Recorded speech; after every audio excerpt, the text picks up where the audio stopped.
ازيكم حبايب قلبي؟ عاملين ايه؟ وحشني جدا جدا جدا. يا رب تكونوا بخير كده وكويسين. وحشني جدا جدا جدا. بقيت يعني عايزه النهار يطلع عشان انا اطلع اتكلم معاكم وافيدكم باي معلومه كده. النهارده بقى انا جايه لكم بحاجه كده، كلكم هتستغربوا، هتقولوا لي ايه الحاجه دي يا هبه؟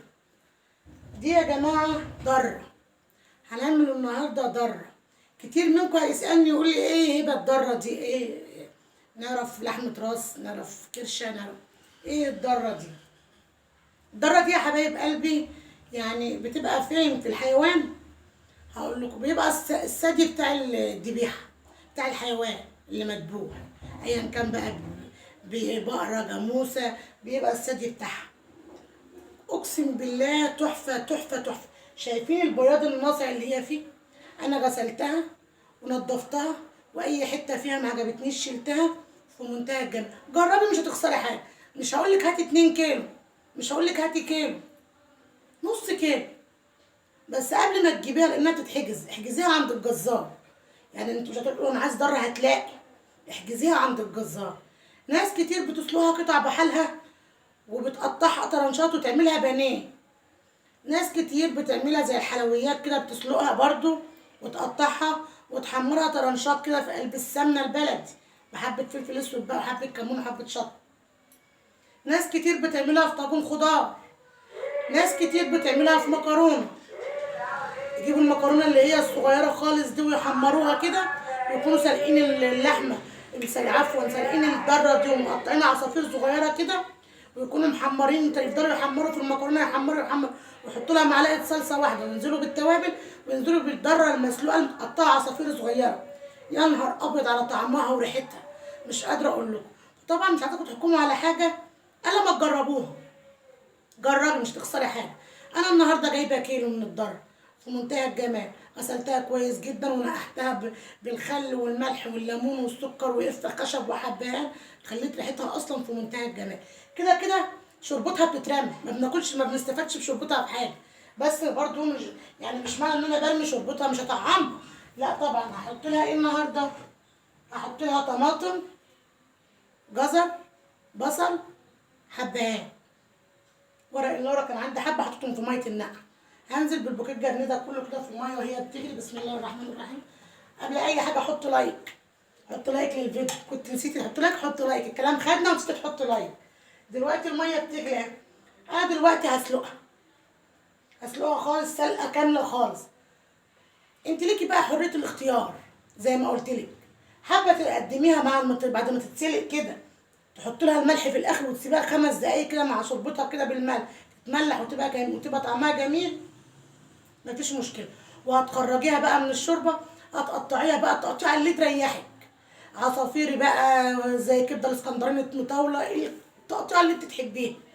وتقومي جايه عايزاه تعمليها مع مكرونه، هتجيبي كيس مكرونه هتحمريه، هيحمر. هتنزلي بمعلقتين صلصه والتوابل الجميله بتاعتك. هتنزلي بالذره اللي انت مقطعاها وسلقاها دي وبالميه المغليه في الكتل، وهتسويها. هتبقى في منتهى الجمال. كامل يعني وجبه كامله متكامله. ان عملت معاها حبه سلطه طبق بطاطس مفيش مشكله، ما عملتيش براحتك. حاجه تانية ممكن تسلقيها كده برضو وتخرجيها من شوربتها وتحمريها في الزيت او في السمنه، كل واحد حسب راحته. وفلفل اسود بقى، يا نهار ابيض على طعمها. وعيش بقى بلدي وجرجير وسلطه، هتاكلي مش هتشبعي منها. في طريقه ثالثه اللي هي ايه؟ هتجيبيها تسلقيها قطعه بحالها، ما تقطعهاش. انا النهارده مقطعاها قطع زي ما انت شايفه كده. انت ما تقطعهاش، هاتيها اغسليها كويس، قطعيها مثلا لو هي كبيره هتجيبي 2 كيلو او كيلو ونص ولا كيلو، قطعيها وقومي جايه ايه على 3 اجزاء كده كبار واسلقيها بحالها. وبعد ما تتسلق وخلاص اتسلقت خلاص سلقه كامله خالص مفيش اي حاجه، هتقطعيها طرنيط وتحمريها بالبيض والبقسماط، تبقى ضاره بانيه في منتهى الجمال. هتعملي برضو جنبها سباكيتي، هتعملي جنبها برضو رز ابيض، هتاكلوها بعيش بلدي مفيش اي مشكله. ادي كمان تالت حاجه ليه. رابع حاجه ممكن تعمليها برضو كده وتقطعيها برضو، معلش هطول عليكم في الفيديو. وتعملي لها بقى تشكيل بقى فلفل الوان زي الكبده الاسكندراني. هتجيبي لها بقى بصل بقى جوليان وفلفل الوان وفصين توم بقى، وتشوحي الكلام الجميل ده كله مع بعض. كده كده اوريدي ايه الذره بتاعتنا مسلوقه، مش عايزه الخضره تدبل. انا عايزه اشوف لون الخضار ولون البصل ولون الفلفل ولون الضر، منتهى الجمال. وحبه بابريكا بقى وحبه فلفل اسود وحبه شطه، يا نهار ابيض. وعيش بلدي بقى، واعملي سندوتشات وكلي براحتك. وفي ناس بتعملها بتسويها وتعملها في طواجن خضار، مع كوسه مع بطاطس مع بسله مع فاصوليا، وتعملها في طاجن وتدخلها الفرن برضو مفيش اي مشكله.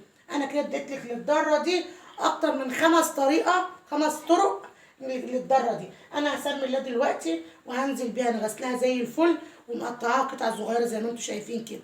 بصوا جمالها، بصوا حلاوتها. انا مش عايزاكم تحكموا بيضه زي القشطه، مش عايزاكم تحكموا على حاجه الا ما تجربيها. جربي يا ستي في نص كيلو، مش هقول لك هاتي احجزي 2 كيلو او 3 كيلو، جربي في نص كيلو مش هتخسري حاجه. عجبتك وتقبلتوها وعملتها بطريقه كويسه، انا قلت لك على 5 طرق ليها ومش طريقه واحده. كان بيها ما قبلتوهاش وولادك مش قابلينها، يبقى نص كيلو يعني مش هنقف في بحر ولا حاجه، ده مش بفلوس. مغسوله زي الفل اهي.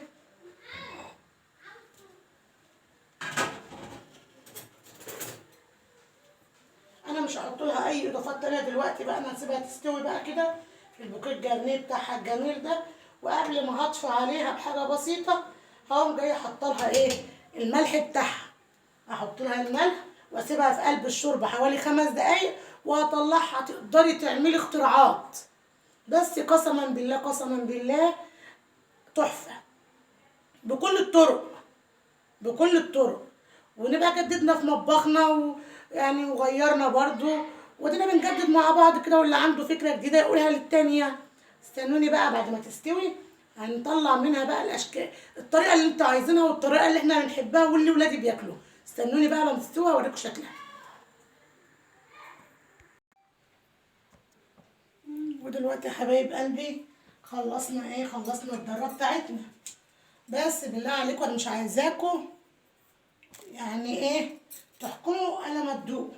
الشوربه بتاعتها بسم الله ما شاء الله، عامله شوربه في منتهى الجمال. بس احنا كده كده اهي، كده كده احنا ما بن ايه، ما بنحتاجش الشوربه دي في حاجه، بنرميها.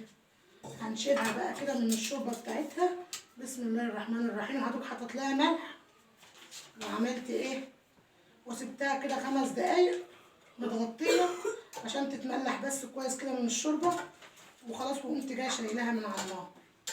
انا دلوقتي هعمل فيها ايه، انا ولادي بيحبوها متحمره كده بالسمنه كده البلدي كده في منتهى الجمال، وياكلوها بقى مع عيش مع جرجير، ونرش عليها حبه من البرطمان السحري ده. ماشي، هيخلوها في منتهى الجمال. عايزين تقدموها مع رز ابيض مع مكرونه زي ما قلتلك، انت ليكي حريه الاختيار، تعملي اللي نفسك فيه واللي تاكليه واللي بتحبيه. يعني انت ما تربطيش نفسك على ايه، على حاجه معينه. قلت لك على 5 طرق ليها، انت تقدري تعملي الطريقه اللي تريحك واللي تناسبك. زي الفل.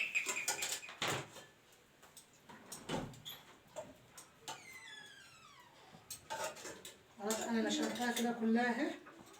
هعمل ايه بقى، هتلاقي الشوربه دي مش محتاجاها في اي حاجه. زي الكرشه كده، لما باجي اسلق الكرشه كده برمي ميتها، ما بحتاجش ميه الكرشه في حاجه. دي برضو انا هرمي ميتها مش محتاجاها في حاجه. نروح على الحوض كده ونقوم جايين رميها.